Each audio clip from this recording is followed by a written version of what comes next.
Oh, Hari Roque, hapit ka na mahuli.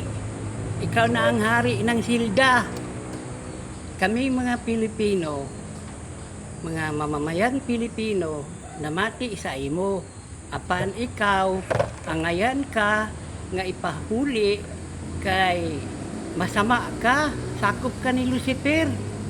Kusog ka magbuhat-buhat og mga istorya. Muna nga, ang imong ibang istorya, mubalik sa imo.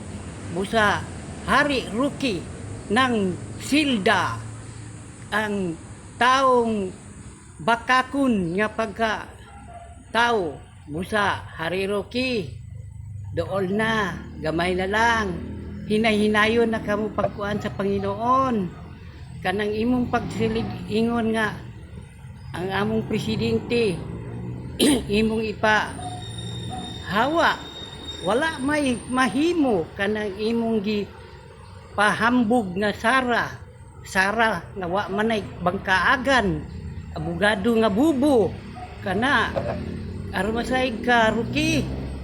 Ako didiis bang ko pero nakita ko nga dili maayo ang gibuhat ninyo. Busa mga didiis, kinahanglan nga maabri na ang inyong puso o kaisipan kay kita lang ang diay ang gibahog nila.